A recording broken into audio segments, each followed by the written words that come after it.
Good morning, class. My name is Tim Rice, and I'd like to talk to you about coffee this morning.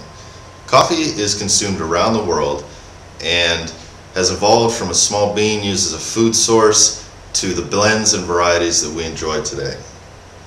Do you remember the best cup of coffee you ever had? Maybe it was Starbucks or Dunkin' Donuts, or just a friend who really enjoys his coffee and likes to share it with you. Regardless of your preparation and preference in coffee, you're taking part in a 1,000-year-old process that's made coffee what it is today. Let's start with a little history of coffee. The coffee tree is indigenous to Africa.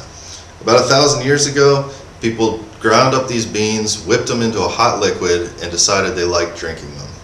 There's too many stories to narrow down the actual origin and source of when coffee was first used, but most of them involve a guy watching animals eating berries off a tree, getting a lot of energy and acting strangely, and then the guy decides he wants to try the berries.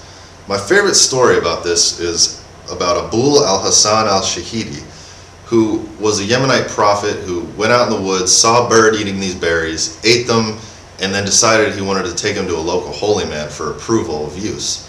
The holy man decides that he doesn't like the effect and throws the beans into a fire.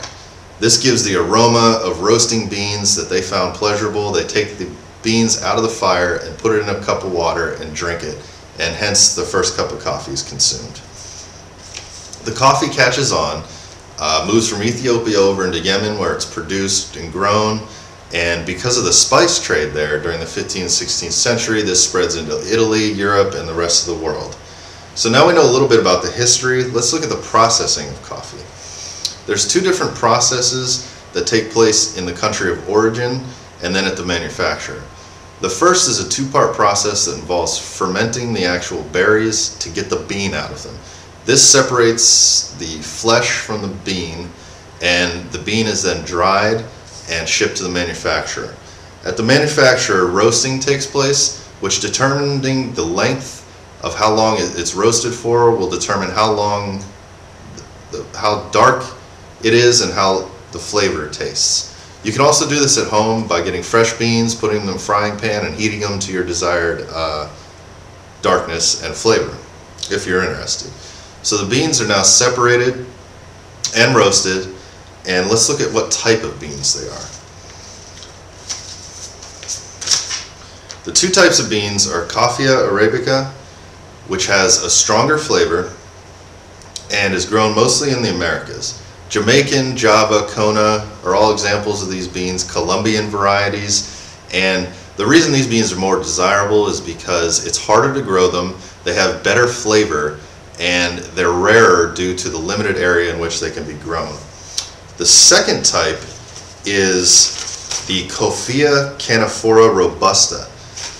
This is a better growing plant that produces more beans, but the drawback to it is that it has a more neutral flavor and therefore is less desirable.